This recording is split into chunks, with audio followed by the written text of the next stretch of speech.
Hello everyone, welcome to the platform of Great Geniuses. I am Neha, your maths teacher. स्वागत करते हैं आपका इस ऑनलाइन प्लेटफॉर्म के अंदर. तो आज हम करेंगे one short video of chapter number 12 ratio and proportion. ये 6th क्लास का 12th चैप्टर है, रेशियो एंड प्रपोर्शन. अच्छा चैप्टर है, इंटरेस्टिंग चैप्टर है, मज़ा आने वाला है इसको करने में.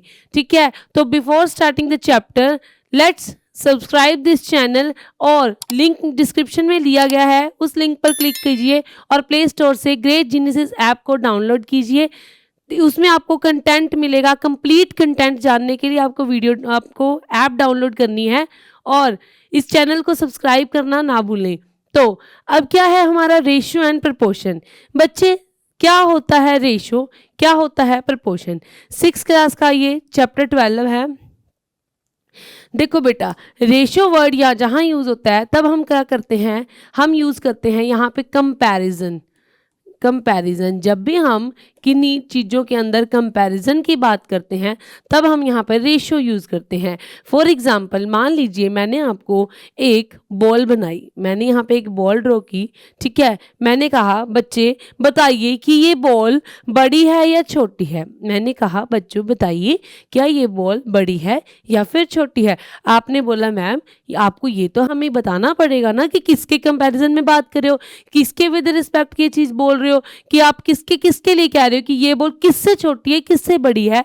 तो अगर मैंने एक और बॉल यहाँ पर ड्रॉ कर दी, ठीक है, मैंने बोला अब बताओ बेटा कि ये बॉल क्या है, तो आप कहोगे मैम ये बॉल तो स्मॉल है in comparison with this ball. ठीक है, तो हमेशा कंपैरिजन कब होता है, कंपैरिजन हमेशा दो या दो से ज़्यादा चीज़ों के अंदर होता है. और कंपैरिजन जब हम करते हैं तो हम यूज़ करते हैं रेशो का. ठीक है, तो रेशो का जब हम यूज़ करते हैं वो यूज़ होता है किस लिए, कंपैरिजन के लिए. जब भी दो या दो से ज़्यादा चीज़ों की हम यूज़ करते हैं तब यूज़ करते हैं कंपैरिजन. अच्छा, अब क्वेश्चन देख दो. मान लीजिए कंसीडर द फॉलोइंग. ईशा का वेट है 25 kg, उसके फादर का वेट है कितना, 75 kg. तो हम how many times father's weight is of Isha's weight. उसने बोला कि कितने टाइम्स है फादर का वेट ईशा के वेट से. देखो इन्होंने कहा कि ईशा का वेट कितना है 25 kg and what about the father's weight, father का वेट कितना है 75 kg. यहाँ पे दोनों का वेट दिया गया है, इसीलिए हम उसमें क्या कर पा रहे हैं, कंपैरिजन कर पा रहे हैं, उनमें रिलेशन निकाल पा रहे हैं. तो कितने टाइम्स जो है फादर का वेट है ईशा के वेट से, ईशा के वेट से फादर का वेट कितना है 75. क्या होता है 25 3 75 होता है. तो क्या है ये 25 और ये 3 टाइम्स है, तो हम कह सकते हैं कि इट इज़ ऑफ 3 टाइम्स. अच्छा, अब एक पेन की कॉस्ट है 10 रुपीज़. ठीक है, पेंसिल की कॉस्ट है 2 रुपीज़. तो बताओ कि पेन की कॉस्ट पेंसिल की कॉस्ट से कितनी ज़्यादा है. तो हम कह सकते हैं ये कितनी ज़्यादा है बेटा, 5 टाइम्स ज़्यादा है. वो 2 रुपीज़ का है, वो 10 रुपीज़ का है, तो क्या है हमारा, इट इज़ ऑब्वियसली 5 टाइम्स जो है क्या है, ज़्यादा है किसकी कॉस्ट, पेन की कॉस्ट. तो इन द अबव एग्जाम्पल हमने क्या किया, हमने दो क्वांटिटीज़ के क्या किया, कंपैरिजन किया. ठीक है, in how many times, in terms of how many times, कितने में कह रहा है कंपैरिजन, किस चीज़ में किया, हाउ मैनी टाइम्स कोई चीज़ बड़ी है. ठीक है, जो हमने अभी बॉल का एग्जांपल किया था उसके अंदर क्या किया था, हमने वो बोला था कि विच हाउ मैनी टाइम्स बता सकते हो या फिर विच इज़ ग्रेटर जो हमने यहाँ पे यूज़ किया. और यहाँ पे हमारा रिलेशन क्या यूज़ किया है, हाउ मैनी टाइम्स. कंपैरिजन जो है उसको क्या कहलाते हैं हम, रेशो कहलाता है. वो चीज़ मैंने आपको बताई अभी कि रेशो जब भी वर्ड यूज़ करते हैं हम क्या यूज़ करेंगे, हम यूज़ करेंगे जब भी कंपैरिजन यूज़ होगा तब हम बात करेंगे रेशो की. तो रेशो इज़ द मेनली क्या है, कंपैरिजन के लिए यूज़ किया जाता है. अब यहाँ पे एक क्वेश्चन दिया गया है. ठीक है, इजी सा ये क्वेश्चन है, तो देखिए इससे आपको क्लियर होता जाएगा रेशो क्या है. सबसे पहले आपको ये देखना है कि रेशो को लिखते कैसे हैं. बेटा रेशो का साइन ये होता है, इसको इस तरह से डिनोट किया जाता है. मान लीजिए मैंने अगर जो है हमारी लास्ट जो क्वेश्चन था फादर वाला, फादर और डॉटर की एज तो थी वो दे रखी थी 25 और फादर की 75. अगर यही चीज़ मैंने रेशो में लिखनी है तो मैं लिखूंगी ईशाज वेट, रेशो का साइन फादर वेट. देखो बेटा ये जो होता है ना डबल डॉट से, जब ये डबल पॉइंट से जब हम शो करते हैं, एक अबव और एक डाउनवर्ड, जो ये 2 पॉइंट है इन्हें हम कहते हैं रेशो. ईशा का वेट हो गया हमारा 25, रेशो 75. 5। तो ये हमारा क्या हो गया, एक तरह से रेशियो हो गया और कंपैरिजन हो गया। भी एक चीज़ 25 है तो दूसरी कितनी है 75। जब एक चीज़ 25 है तो दूसरी कितनी है 75। अब यहाँ पे क्वेश्चन था कि एक क्लास में 20 गर्ल्स हैं और 15 बॉयज़ हैं। ठीक है, एक क्लास है जिसके अंदर क्या है, बॉयज़ कितने हैं 15 और गर्ल्स कितनी है 20। ठीक है, यहाँ पे गर्ल्स कितनी है ज़्यादा हैं, बॉयज़ कितनी है कम है। तो अब क्या है यहाँ पे, what is the ratio of the number of girls to the number of boys. Ratio निकालना है to the number of boys to the number of girls, number of boys to the number of girls. तो क्या है number of girls, number of girls ratio निकालना है किसके साथ, number of boys के साथ। यही लिखा हुआ है, हाँ जी। नंबर ऑफ गर्ल्स यहाँ पे कितनी है 20 रेशो नंबर ऑफ बॉयज़ 15। तो ये आ गया हमारा 20:15। ये आंसर हो जाएगा। नहीं तो आप इसकी कटिंग कर सकते हैं। कटिंग कैसे करेंगे इसके, ये कौन से टेबल पे जो दोनों जाते हैं 5 के टेबल पे, 5 4 is 20, 5 3 is 15। ये आ गया हमारा 4:3 which is answer of this question part A. Now what is part P? What is the ratio of the number of girls to the total number of student in the class? हमें निकालना है क्या ratio, ratio of number of girls, number of girls ratio total students, number of girls to the total students. अब number of girls कितनी है यहाँ पर हमें गिवन है, नंबर ऑफ गर्ल्स तो 20 हैं। ठीक है, उसके बाद इन्होंने कहा टोटल स्टूडेंट्स, टोटल स्टूडेंट्स हम नहीं गिवन, तो क्या हम निकाल नहीं सकते। एक क्लास के अंदर या बॉयज़ होते हैं और गर्ल्स होती हैं, तो बॉयज़ प्लस गर्ल्स। अगर मैं कहूँ कि टोटल क्या रहेगा हमारा, टोटल क्लास के स्टूडेंट्स हो गए 20 + 15 इट इज़ 35। टोटल हो गया हमारा 35, तो टोटल स्टूडेंट्स क्या हो गए हमारे 35। तो रेशियो आ गया हमारा 20:35। आप इसकी कटिंग कर सकते हैं, 5 के टेबल पे कटता है, 5 4 is 20, 5 7 is 35। तो रेशियो आ गया 4:7।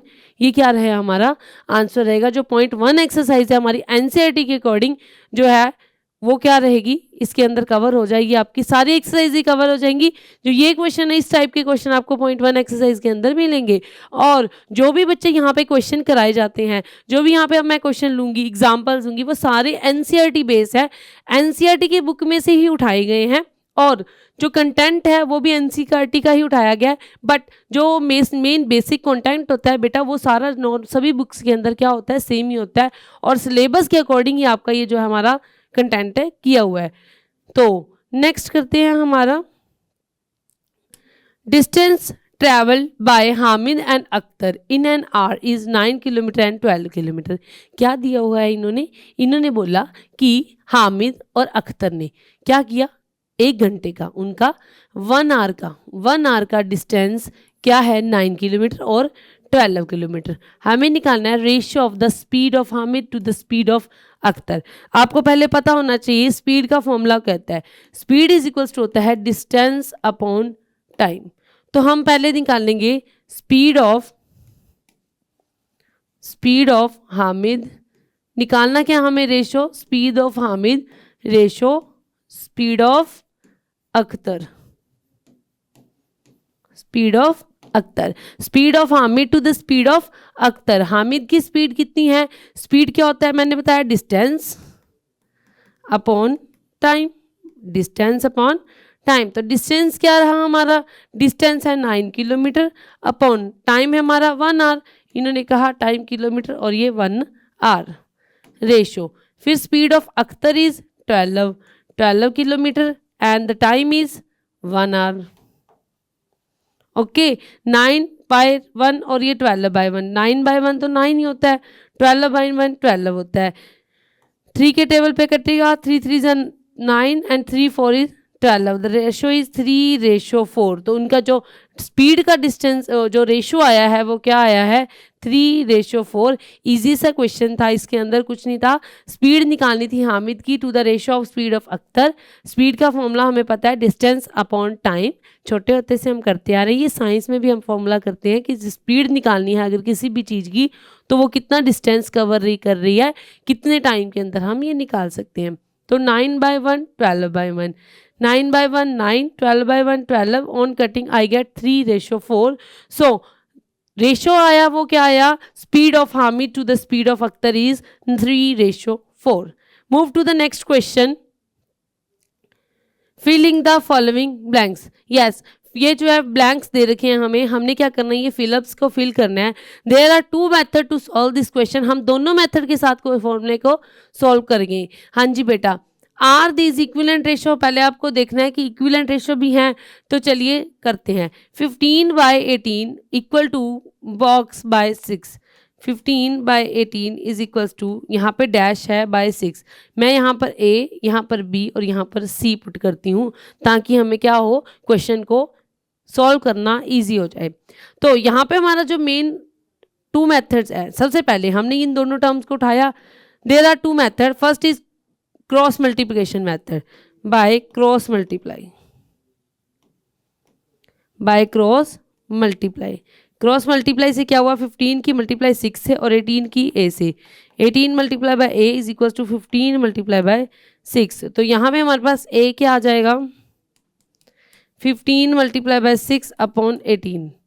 18 जो है मल्टीप्लाई में इधर जाके क्या हो जाएगा, डिवाइड में. 6 के टेबल पे कटता है, 6 3 इज 18 एंड 3 5 इज 15. तो ए की वैल्यू यहाँ पे क्या आ गई हमारे पास, ए की वैल्यू आ गई 5. By the cross multiply method यहाँ पे ए की वैल्यू क्या आ गई हमारी, 5 आ गई. उसके बाद हमने क्या निकालना है, वैल्यू ऑफ बी. ए की वैल्यू हमें निकल चुकी है. हम क्या करेंगे, अब ये दोनों टर्म्स को उठाएंगे. ए की वैल्यू कितनी है, 5. तो 5/6 is equal to 10/b. Same by cross multiply, cross multiply करेंगे हम. By cross multiply 5 multiply by B, cross multiply, cross मतलब 5 की बी से मल्टीप्लाई और 6 की 10 से, 6 की मल्टीप्लाई बाय 10. ठीक है, तो बी की वैल्यू क्या आ जाएगी बेटा, 6 मल्टीप्लाई बाय 10. आपको 60 करने की बजाय आप क्या करो, मल्टीप्लाई ना करो, एज इट इज़ रख के 5 नीचे ले आओ, जैसे कि हमने यहाँ पे किया था. 15 की 6 से मल्टीप्लाई करने की बजाय अगर मैं 18 नीचे ले आई तो हमारे पास कटिंग करना जो होता है ना वो ईजी हो जाता है थोड़ा. यहाँ पे भी 5 आ गया तो 5 2 इज 10. तो बी क्या आ गया मेरे पास, 12. बी की वैल्यू क्या आ गई, 12. The value of B is 12 here. The value of B is 12 and A की वैल्यू क्या आई थी हमारे पास, 5. Move to the next point. Next जो है हमने इन दोनों को उठाना है. तो क्या दे रखा है, 10/b आया है 12, c/30. फिर अगेन क्या करेंगे हम, cross multiply. 12 multiply by C is equal to 10 multiply by 30. इन दोनों की मल्टीप्लाई, इधर 12 इंटू सी, इधर सी की वैल्यू निकालनी है 12, इधर मल्टीप्लाई में उधर जाके डिवाइड. तो 10 इंटू 30/12. 6 2 is 12, 6 5 is 30. 2 के टेबल पे क्या था 5, सी इज 5 5 जा 25. सी की वैल्यू क्या आएगी हमारे पास, 5 5 इज 25. तो here the value of A is 5, value of B is 12 and value of C is 25. This is the method which I use is cross multiplication method. और भी एक मेथड है जिसके अंदर आप हिट एंड ट्रायल भी लगा सकते हो बेटा. यहाँ पे जो 18 है वो 6 जो है 18 को किससे डिवाइड किया जाए कि 6 से 6 बने. मैंने क्या किया, 18 को डिवाइड करा किससे, 6 से. जब 18 को डिवाइड करा 6 से क्या आया, 3. यानी कि 3 को इससे डिवाइड करूँ और 15 को भी इससे डिवाइड करूँ तो मेरे पास क्या आना चाहिए, 5. सेम अब यहाँ पे 5 आ गया. 5 से 10 कैसे बना, 5 से 10 बना 2 से मल्टीप्लाई करके. तो 6 की भी 2 से मल्टीप्लाई करेंगे तो क्या आ जाएगा, 12. अगेन 10 सी बना 12 से 30. तो यहाँ पे जो है हमारा कंफ्यूजन पैदा हो जाती है.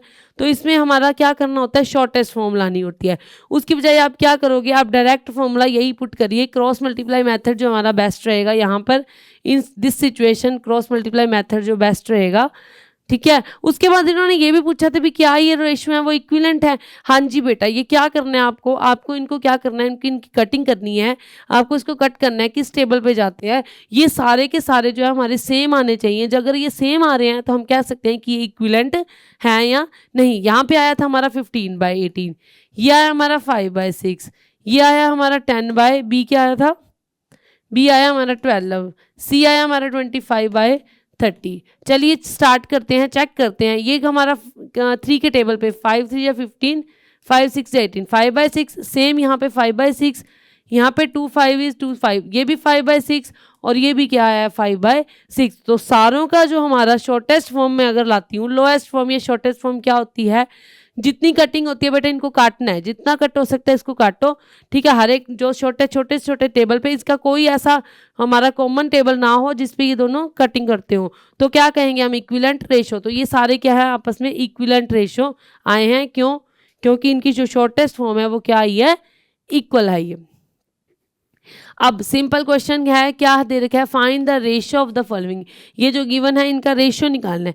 बेटा एक चीज आपको ये देखनी है कि जिन दो में रेशियो निकाल रहे हैं, ठीक है, हमने उनका जो यूनिट है वो सेम लेना है। मान लीजिए अब मैं रेशियो की बात करूं, मान लो मैंने एक तो कह दिया कि रिया की एज कितनी है 25, ठीक है, रिया की एज कितनी है 25 ईयर्स, ठीक है। उसके जो फादर का वेट है, ध्यान से सुनिए, फादर्स वेट है वो है हमारा 50 kg। तो मुझे एक बात बताओ, क्या इन दोनों बातों में कोई कंपैरिजन है, कोई कंपैरिजन नहीं है, क्यों, क्योंकि यहाँ पे तो रिया की एज दे रखी है वो है 25 ईयर्स, ठीक है, वो तो चीज़ होगी हमारी ईयर्स के अंदर। यहाँ पे जो फादर का है वो 8 दे रखा है, वो क्या है 50 kg के अंदर। तो यूनिट जो है हमारा जो कंपैरिजन है वो हमेशा क्या होता है, सेम चीज़ के अंदर होता है। तो हमने यूनिट्स जो रखने हैं उनके क्या रखने हैं, सेम रखने हैं। यहाँ पे अगर मैं देखूँ, यहाँ पे है 30 मिनट्स, यहाँ पे है 1.5 आवर्स, ये मिनट है ये आवर है, तो कैसे चलेगा काम, नहीं चल पाएगा। तो मैंने क्या करा, मैंने इसको भी मिनट्स में चेंज कर लिया। 1.5, एक 1 आवर में कितने मिनट होते हैं 60 मिनट, ठीक है। तो 1.5 आवर्स में कितने हो जाएंगे 1.5 मल्टीप्लाई बाय 60, तो 5 पॉइंट हटा के नीचे 10 इंटू 0 से 0 गया, यहाँ पे आ गया 90, ये आ गया हमारा 90 मिनट।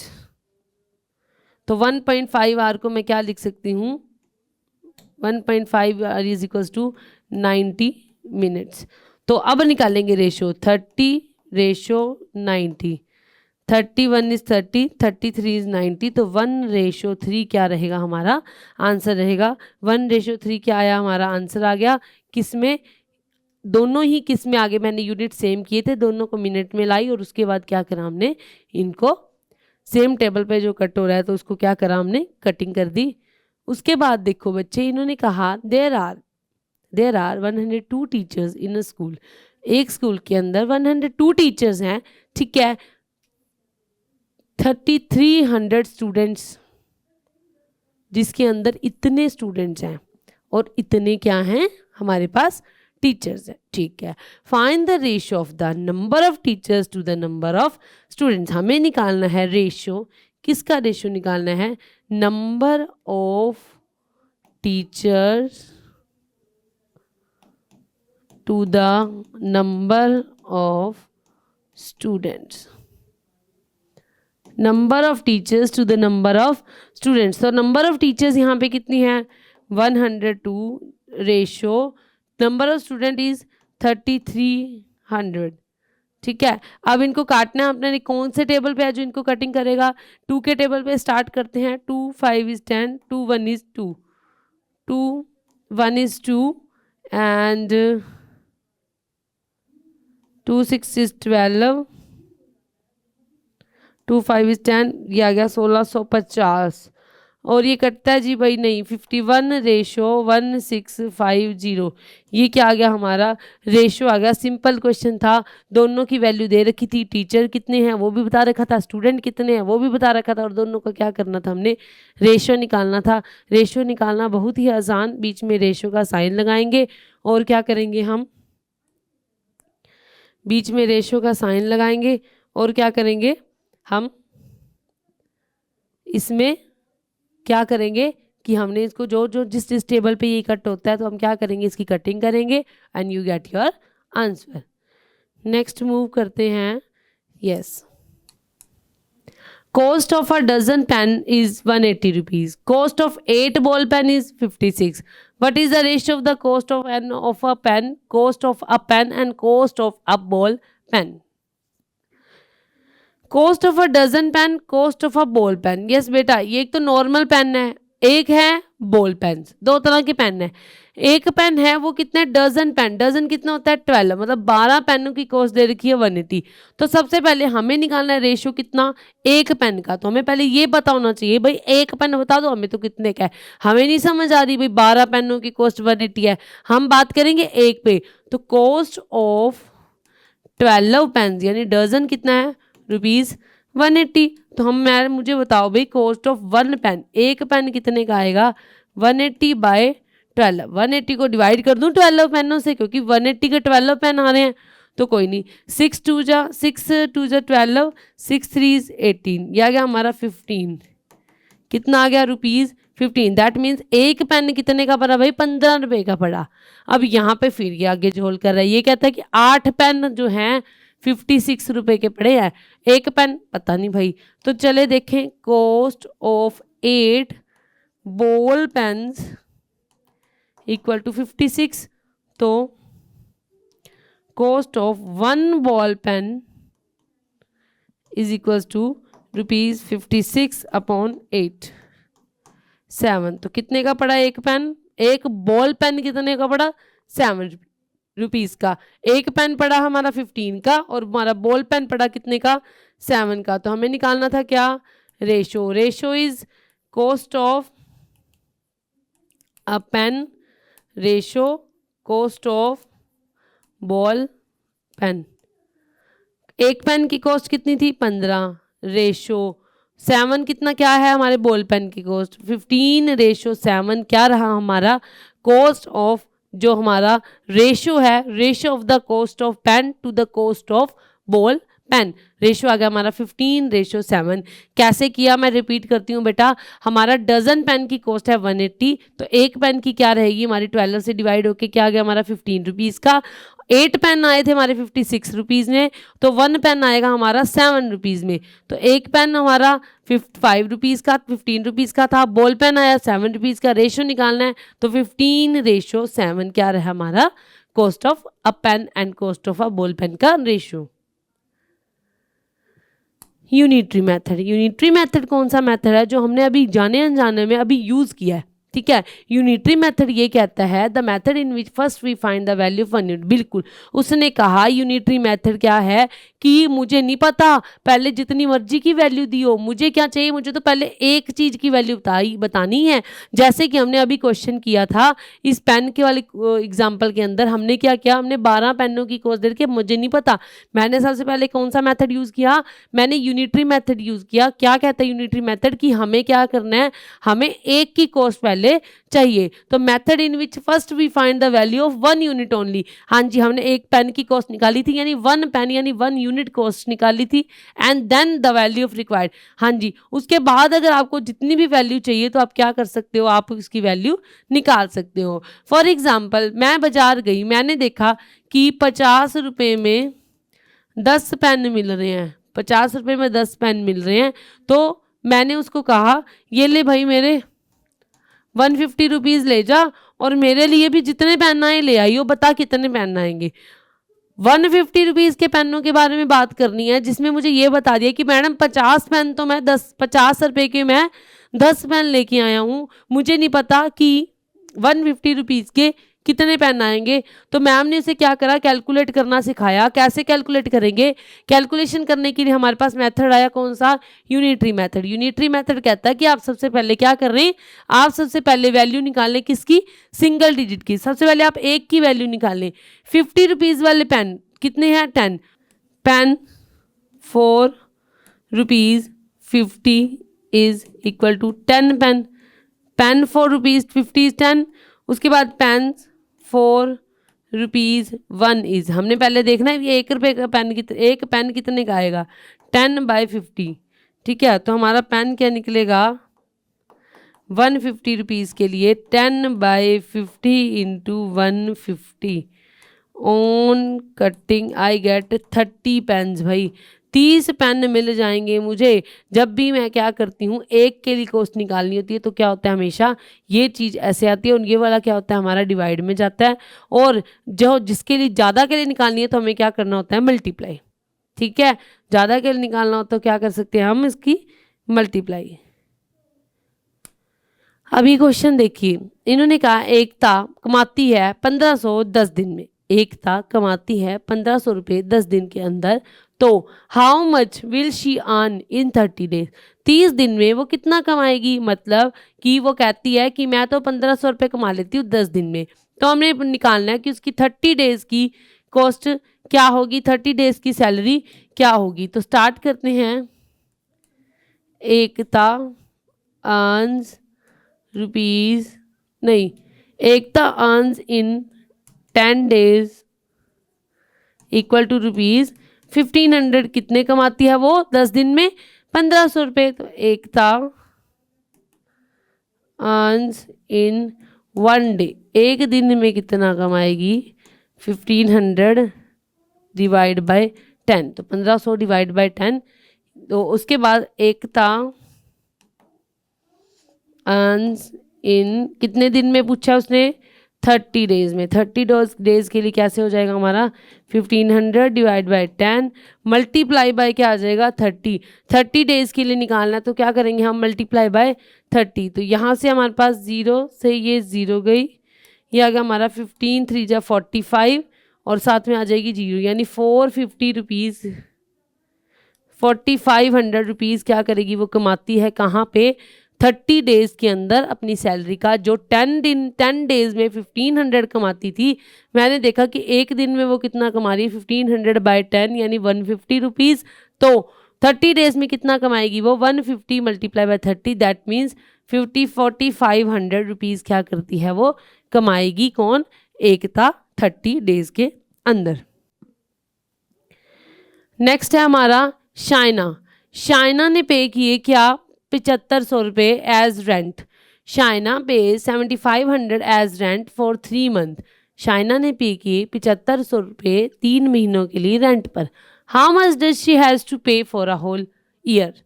पूरे साल के लिए उसे कितना पे करना पड़ेगा अगर रेंट जो है हर मंथ सेम रहता है।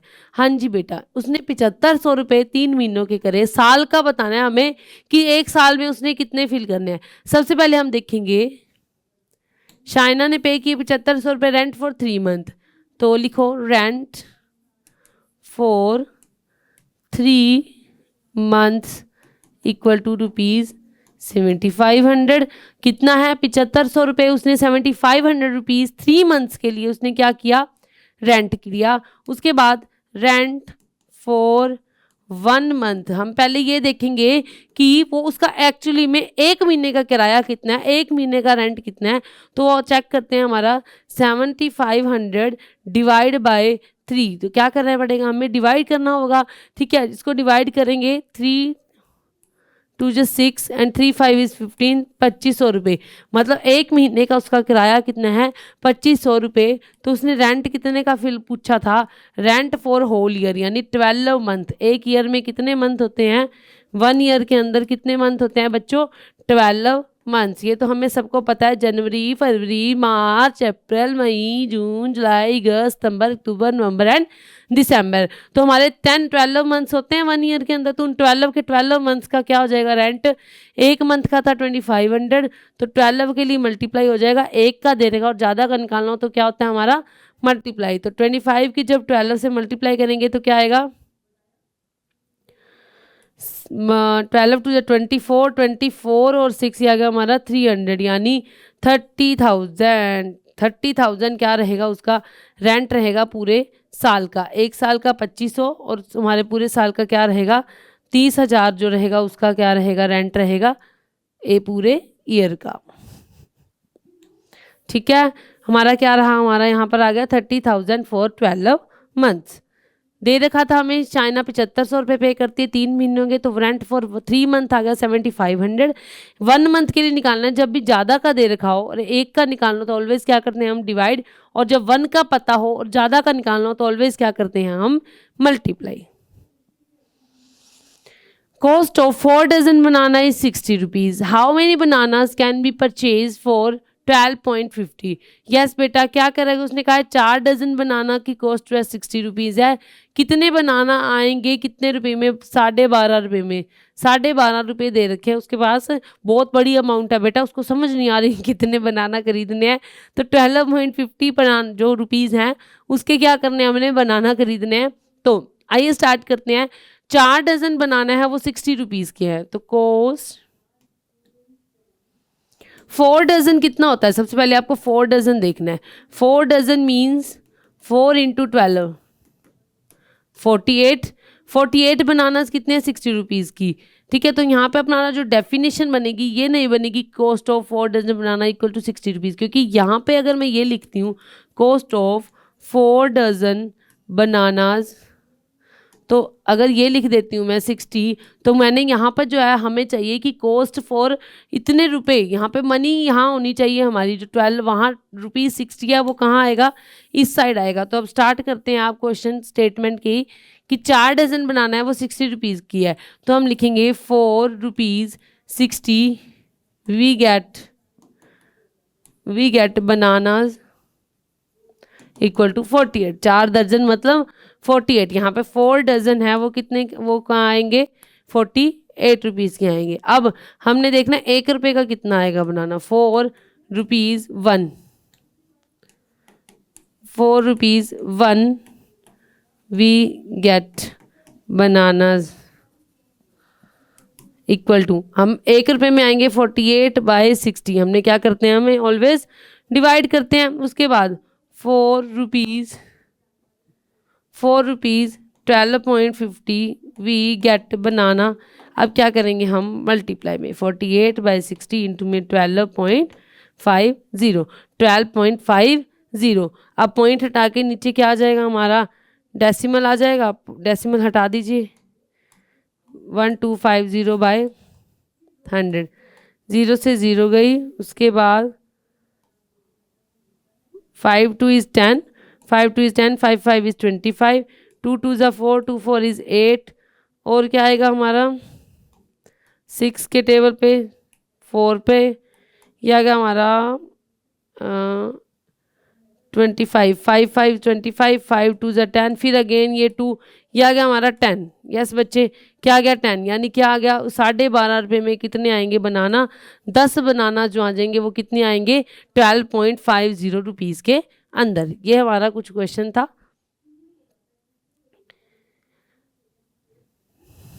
नेक्स्ट देखो बेटा, प्रोपोर्शन क्या है हमारा, प्रपोर्शन। देखो बेटा, अब तक हम जो कर रहे थे वो था रेशो, मतलब हम दो चीज़ों के अंदर क्या कर रहे थे, हम कंपैरिजन कर रहे थे, वो क्या होता है हमारा रेशो। अब प्रपोर्शन क्या है, जब हम दो रेशियोज के बीच में कंपैरिजन करेंगे उसे हम कहते हैं क्या, प्रपोर्शन। जब हम दो रेशियोज के बीच में, मान लीजिए कोई दो रेशियो है लाइक 2:3, 4:5, जब हम इन दोनों के बीच में कंपैरिजन करेंगे तब क्या होगा, क्या ये डबल, ये रेशियो लगेगा, नहीं, यहाँ पे जो है हमारा डबल रेशियो का यूज़ होगा। तो ये जो हमारा साइन होता है ये होता है हमारा प्रोपोर्शन का साइन। प्रोपोर्शन मीन्स जब हम क्या कर रहे हैं, कंपैरिजन कर रहे हैं टू रेशियोज के अंदर, तो वो क्या होता है हमारा प्रोपोर्शन। तो यहाँ पे दे रखा है भाविका हैज़ 25 मार्बल्स, ठीक है, विनी हैज़ 108 फ्लावर्स, ठीक है, they want to share these among themselves, वो ना एक दूसरे को शेयर करना चाहती हैं। भाविका ने उसे 14 मार्बल्स दिए विनी को, और विनी ने क्या किया, 19 फ्लावर्स दिए। देखो इसके पास 24 मार्बल्स थे, इसने 14 किसको दे दिए, विनी को। विनी ने क्या किए, 180 फ्लावर में से 90 फ्लावर्स क्या कर दिए, उसको भाविका को दे दिए। But Vini not satisfied, Vini satisfy नहीं हुई। क्यों भाई, उसे ऐसे लगा कि she felt that she had given more flowers to Bhavika, उसको ऐसे लगा कि मैंने क्या कर दिए, ज़्यादा फ्लावर्स के क्या कर दिए, भाविका को दे दिए एज कम्पेयर टू मार्बल। क्योंकि देखो भाविका ने तो उसको 14 मार्बल ही दिए, लेकिन उसने कितने दे दिए, उसको 90 फ्लावर्स दे दिए। तो उसको ऐसा फील हुआ कि मैंने गलत करा है। तो वो कहता है what you think, Vini correct, क्या विनी सही थी। To solve this problem both wants Vini's mother Pooja. दोनों क्या कही, इस डिस्प्यूट को सॉल्व करने कहाँ गई, विनी की माता जी के पास पहुंची। अब विनी की माता जी ने कहा चलिए मैं तुम्हें एक्सप्लेन करती हूँ भाई क्या चीज़ है, आइए हम इसको रेशो की हेल्प से देखते हैं। पूजा ने एक्सप्लेन किया कि 28 मार्बल थे आपके पास, जिसमें से आपने 14 मार्बल्स किसको दिए, विनी को। तो रेशो निकालते हैं हम कि कितने मार्बल आपने दिए और कितने कितने आपके पास टोटल थे। हमने क्या किया, रेशो दिया 14:20, मतलब इतने मार्बल उसने उसको दे दिए और टोटल कितने थे 28। तो 28 में से उसने क्या करे, तो 14 मार्बल क्या कर दी, विनी को दिए थे। तो यहाँ पे अगर मैंने इसको सॉल्व किया, 7 1 जा 7, 7 2 जा 8, 14 1 जा 14 एंड 14 2 जा 28, तो ये रेशो आ गया हमारा 1:2। सिमिलरली अगर आउट ऑफ 180 फ्लावर्स तो थे, विनी के पास थे 180 फ्लावर, जिसमें से उसने कितने दे दिए उसको, 90 दे दिए। तो 90 रेशो 180 क्या, तो वो भी क्या आ गया 1:2। यहाँ पे जो दोनों रेशो हैं वो क्या आ गए, सेम आ गए। इसका मतलब किसी ने किसी को कम या ज़्यादा चीज़ नहीं दी, जो रेशो है वो सेम आया है। तो हमने क्या कहा, उसने कहा दोनों बातें क्या है, सेम है। एक्चुअली में यहाँ दिख रहा है कि 28 मार्बल्स में उसने हाफ अपने दे दिए, सेम यहाँ 180 में से उसने हाफ 90 जो है इसको दे दिए, यानी 1/2 का रेशो रहा और वो रेशो क्या आ गया, सेम आ गया। सो डिस्ट्रीब्यूशन जो हुई है वो क्या है, फेयर है। जो उनका डिस्प्यूट था वो सॉल्व हो चुका है, उनका डिस्प्यूट का कोई प्रॉब्लम नहीं है। उसको जो भी फील हुआ वो क्या कर रहा था, जो वो क्या हुआ था वो क्या था, गलत था। उसने जो भी फील किया वो गलत था। एक्चुअली में दोनों ही क्या थी, करेक्ट थी। दोनों का ही जो शेयरिंग थी वो सेम थी।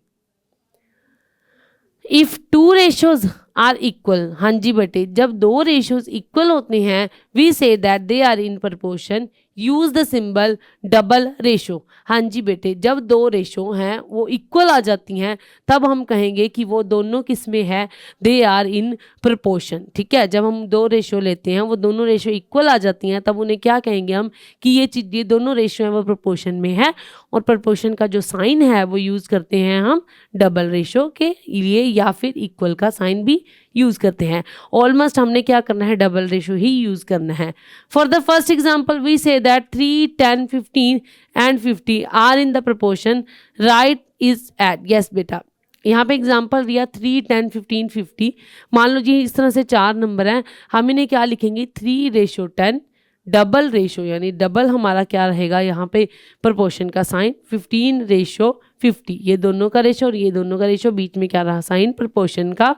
इसको इस तरह से लिखा जाता है एंड रीड एज 3:10 रेशो 15:50। इसको ऐसे पढ़ेंगे कि 3:10 एज 15:50, या फिर इट इज़ रिटन एज 3:10। इसके साइन की जगह हम इक्वल का साइन भी यूज कर सकते हैं, इज द सेम थिंग। दो रेशो इक्वल नहीं होंगे, ठीक है, अगर वो प्रोपोर्शन में नहीं है। अगर वो प्रोपोर्शन में नहीं है तो हम क्या कहेंगे, वो दोनों रेशियो क्या हैं, वो प्रोपोर्शन में नहीं है, क्योंकि वो इक्वल नहीं है। In the statement of proportion the 4 quantities, yes बच्चे, जो स्टेटमेंट होते हैं प्रोपोर्शन के अंदर, जो 4 क्वांटिटीज होती है, उसमें जो फर्स्ट होती है उसे हम कहते हैं फर्स्ट टर्म, सेकंड को सेकंड टर्म, थर्ड को third term and fourth is called as fourth term in order to respective term first and fourth term. Yes बेटा, इसमें क्या है, मान लीजिए 4 रेशो लेते हैं हम, ठीक है। यहाँ पे मैं प्रोपोर्शन के लिए रेशो ले रही हूँ कि A:B, डबल रेशो C:D। तो ये जो होती है फर्स्ट टर्म, इसको सेकंड टर्म, इसको थर्ड टर्म, इसको फोर्थ टर्म भी बोल सकते हैं। एक जो मोस्ट इंपॉर्टेंट है वो क्या है, ये जो first and the last is called extremes. इसे हम कहते हैं क्या, एक्सट्रीम्स। जो सेंटर वाली होती हैं B and C is called means of proportion. क्या कहलाते हैं, एक्सट्रीम्स ऑफ प्रपोर्शन, और मिडल वालों को बोलते हैं हम means of proportion. The first and the fourth term is known as extremes term, second and the third term is known as middle term. Second और थर्ड टर्म को हम क्या बोलते हैं, मिडल टर्म्स या फिर मीन, ठीक है। और जो हमारी एक्सट्रीम्स होती हैं, यानी बाहर वाली को क्या बोलते हैं हम, एक्सट्रीम टर्म्स। और क्या बोल सकते हैं इसको, first term, second term, third term, fourth term के अंदर भी बोल सकते हैं, क्योंकि क्वेश्चन के अंदर हम ये चीज़ भी यूज करेंगे। Determine if the following are in proportion. Yes बच्चे, यहाँ पे जो क्या दे रखे हैं, हमारे पास कुछ नंबर दे रखे हैं, ठीक है, कॉमास लगा के इन्होंने कहा चेक करो कि प्रपोर्शन में है या नहीं। फर्स्ट पार्ट में करती हूँ 15, 45, 40, 120। ठीक है, तो क्या करेंगे हम, सबसे पहले इसको इसकी फॉर्म में लिखें 15:45, डबल रेशो 40:120। तो क्या रूल है, सबसे पहले आपको क्या करना है, देयर आर टू थिंग्स, आपको इसको शॉर्टेस्ट फॉर्म में लाइए, उसके बाद आपने ये देखना है कि रेशो इक्वल है या नहीं, या फिर देयर आर टू मेथड, यहाँ पे अगर mean of product of means, अगर ये चीज प्रोपोर्शन में कब होगी, जब प्रोडक्ट ऑफ मीन इक्वल आ जाए प्रोडक्ट ऑफ एक्सट्रीम के, product of extreme, product of mean to the product of extreme. Product of mean का क्या मतलब है, बाहर बाहर वाले और एक अंदर अंदर वाले, मीन्स होते हैं अंदर वाले और ये एक्सट्रीम्स होते हैं हमारे बाहर बाहर वाले। प्रोडक्ट ऑफ मीन, मीन्स का मतलब है 45 और 40, और एक्सट्रीम्स का मतलब है 15 एंड 120। अगर ये दोनों इक्वल आ गए तो हम क्या कह दें कि they both are in same proportion. तो हम इनकी मल्टीप्लाई करते हैं, 2 4 4 16 एंड 2 18, ये आ गया हमारा 1800। सेम यहाँ पे अगर जब मैंने मल्टीप्लाई किया, आई थिंक 1800 ही आने वाला है,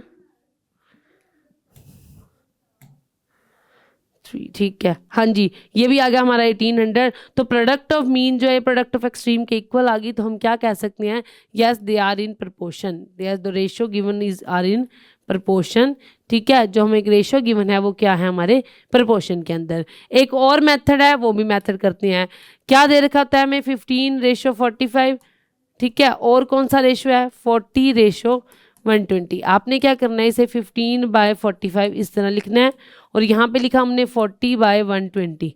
तो इसके बाद क्या करना है, अपने क्रॉस मल्टीप्लाई करनी है, 15 की 120 से, 45 की 40 से, 15 की मल्टीप्लाई करी 120 से और 45 की मल्टीप्लाई करी 40 से। जब इनकी मल्टीप्लाई करी दोनों की, वो क्या आ गया हमारा 1800 विच आर इक्वल। सो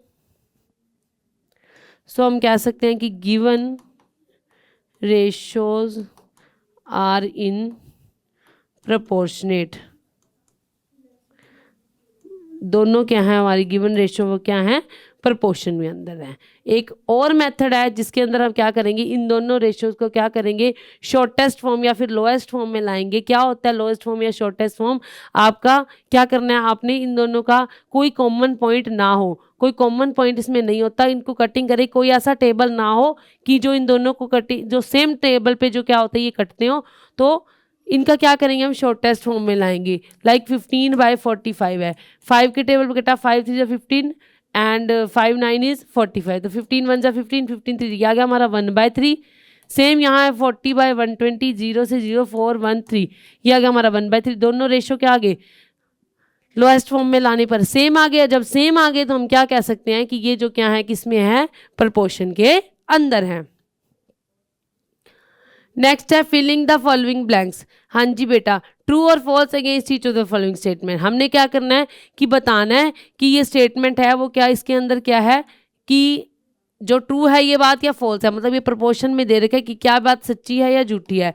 तो चलिए देखते हैं, 16:24 20:30। तो सबसे पहले चेक करते हैं, product of extremes to the product of mean अगर इक्वल आ जाता है तो मैं कह सकती हूँ कि ये बात सच है। तो इन दोनों की मल्टीप्लाई और इन दोनों की मल्टीप्लाई, यानी 16 की मल्टीप्लाई 30 से, यानी एक्सट्रीम्स की मल्टीप्लाई, 24 की मल्टीप्लाई 20 से। 16 की मल्टीप्लाई करी आगे हमारा 480, उसके बाद इसकी मल्टीप्लाई करी 24 की 2 से, it's 480।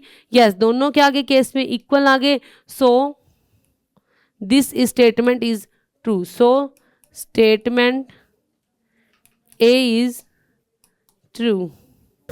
Now move to the next question. Are the following statement true? क्या ये statement जो given है वो true है? सेम बात इसमें बोला है, इसमें क्या है 40% रेशो 200%, क्या इक्वल आएगा 15:75 के? तो लेट अस चेक, 40/200, यहाँ पे देखना हमने 15/75। क्या करेंगे हम, चेक करेंगे क्रॉस मल्टीप्लाई मेथड से।